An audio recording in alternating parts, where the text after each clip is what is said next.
My second dose of COVID vaccine is already due, and I am walking up to the nearby mountain where I get my network to book my vaccination slot. Being in a rural, sparsely populated area, there is very less crowd at the local PHC, but still I'm not taking any chance because I will have to walk 6 to 7 kilometers down and climb up the same day. Imagine going all the way to the PHC on your foot and not getting your shot. That would be totally disappointing. I sometimes miss the convenience of living in a city. Ride your scooty down to the local PHC, which will probably just be about 2 to 3 streets down where you stay, take a jab, ride back home and get on with your life. Living in a remote village, the target of your day is to go and get your jab, and when you're back home late in the evening, crawling on all fours, I exaggerated that a little bit, exhausted for sure, take a bath, eat and doze off, and lo, your day is over, except if you're a mommy. In my previous video, I showed you my walk down the hill to get my first dose of vaccine. In this video, I'm going to show you the dreaded climb back home after receiving my second dose.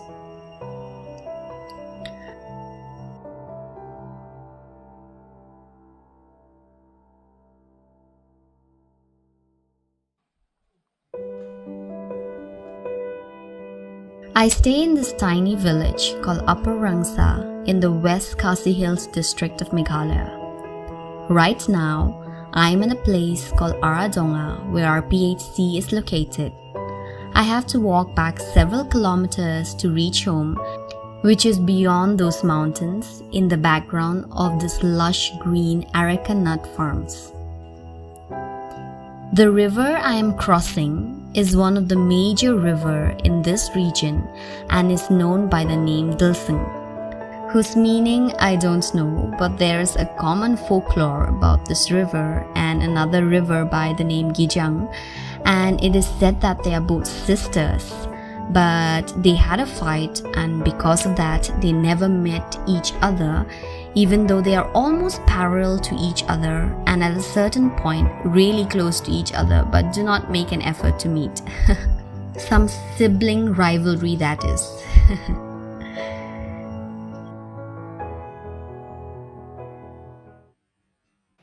Hi guys, welcome back to Eat Your Kappa with me, Nambi. I just got my second dose of vaccination and I'm on my way back home. I live beyond that mountain. So this time I'm gonna show you the treacherous trek back up. Let's go. Last time when I had come, they are just transplanting paddy seedlings in those fields. Up from the mountains, this whole field is visible and is a very pretty sight. We are at the foothills. The climb is just about to start. I don't know how I'm going to do this. It's going to be very difficult. Let's go. And it's so hot. I don't know what I'm doing.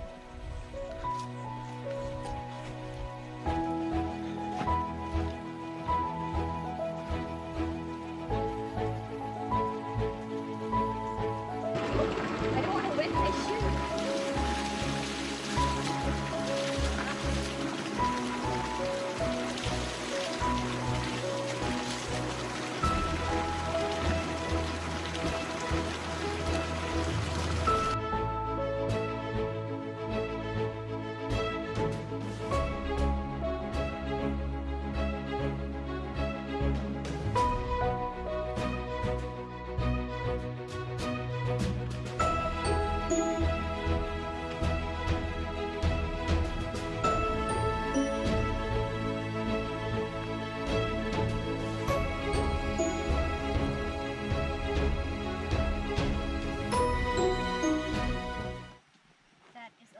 Here. That bay tree is a landmark here. Small taxis are able to come all the way to here and we have to ask them to drop us to the jujube tree. So this is one of the landmarks. This is the truck route, and because of the incessant rains, the route has been stopped. Only the real gutsy and bold drivers are able to go up the road. I am going to be taking that road.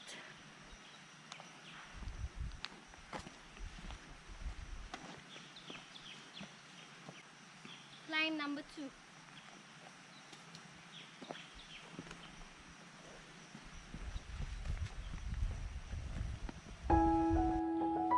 So climb number 3.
Drink some water.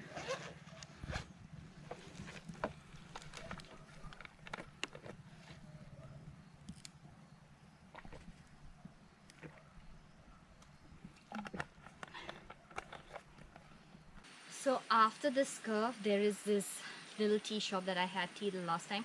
I'm just hoping that they have some lunch. Fingers crossed, because we are starving.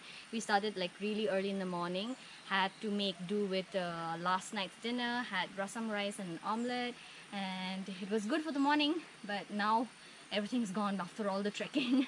So I'm hoping that they have some food. I mean, who eats rasam for breakfast anyway? I mean, I had to do it because I had to come early because of so much trekking.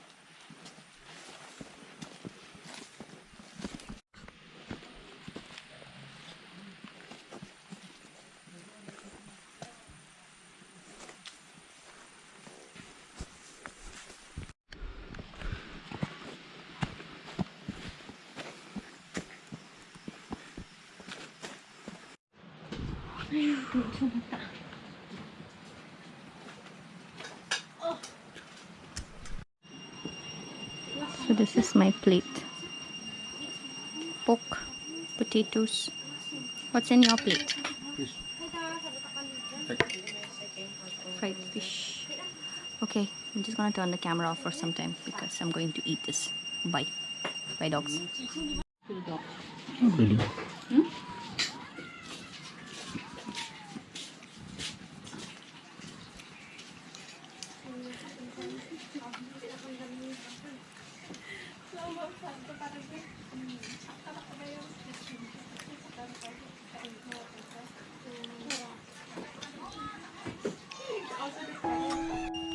Okay, I'm done with my food. Now I'm going to hike up all the way up again.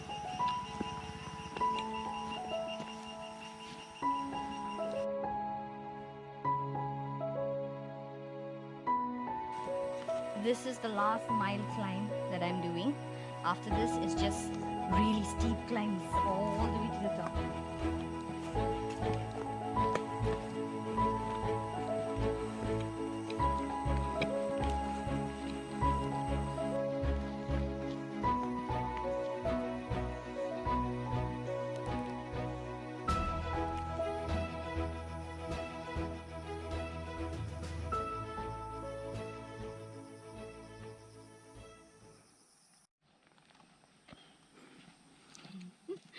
Okay, that was nature call, okay?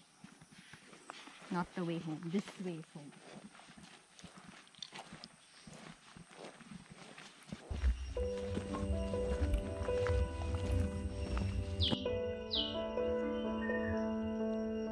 It is said that the Garos migrated from the Tibetan plateau in the ancient times, crossed the Brahmaputra River, crossed the plains, what is now the Kamruk district of Assam, and settled down on the higher reach of mountains as the plains were already occupied by other tribes and communities.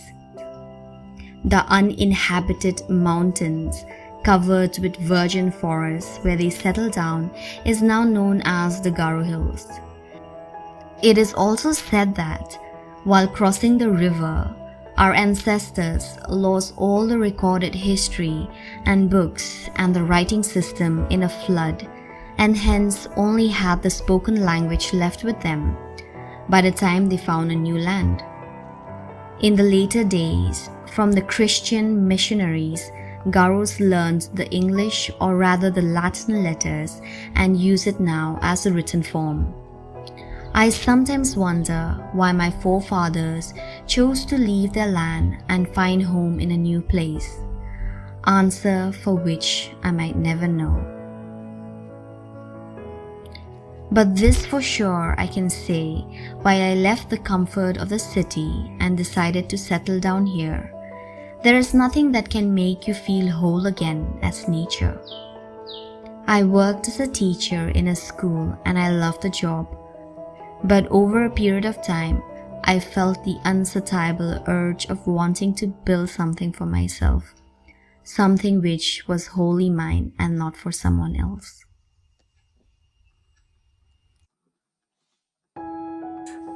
This path is normally like a river when it rains.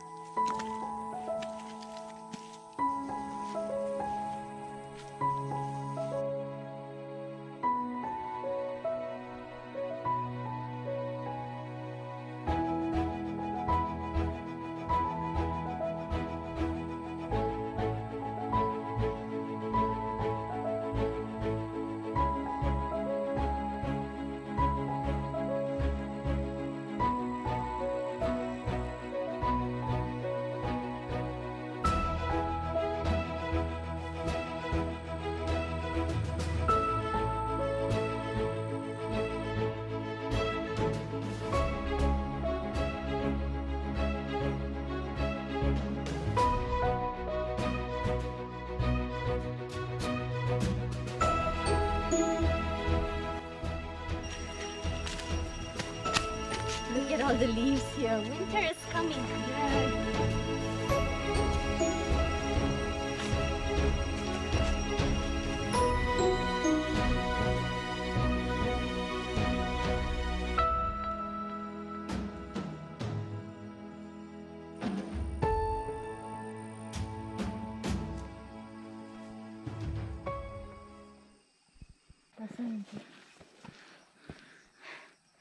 This is 50% of the route that we have covered. I'm just going to park myself there in that flat stone and take a nap for some time.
This is the last rocky part, and after that we have muddy road, but at least your knees will not be pulpy again. Let's go.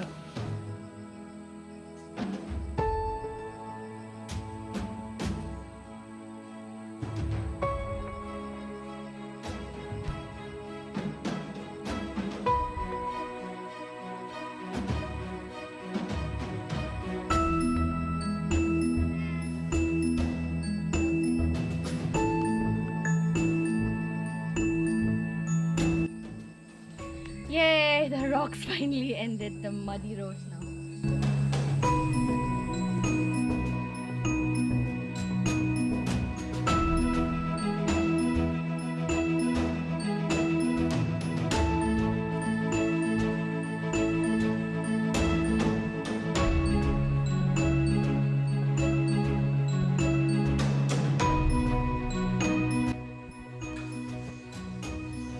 Those trees that you see on the top, that's the end of the mountain, and that will be the end of my climb.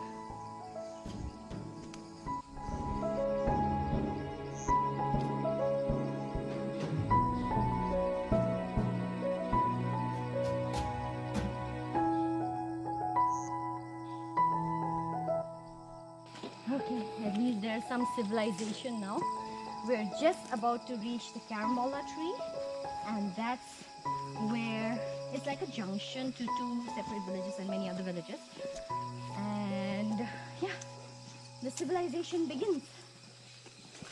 Such a pretty ginger farm and rice farm, and that was a very pretty lookout house, but the rains have sort of destroyed it, so it's just hanging there, but it's still a beautiful sight. So these ginger will be harvested in the month of January, February, even December, and this region is known to grow a lot of ginger, but the ginger prices are really low.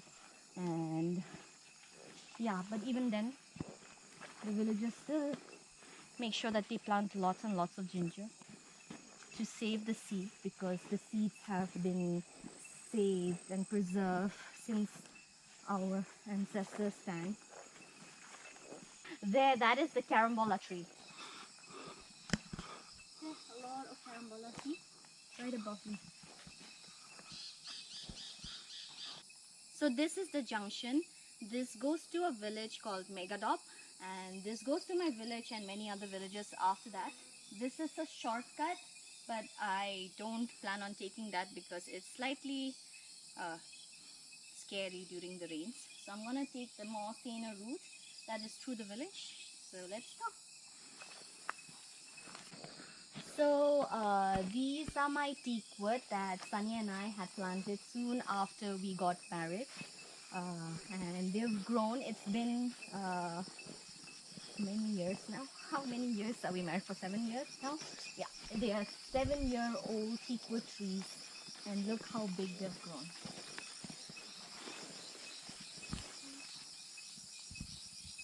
Yeah, so all of these up till the end is ours. I can actually call them our tree. That's the first house of the village, start of my village. They used to have these really cute bunnies. I don't wonder what happened to them.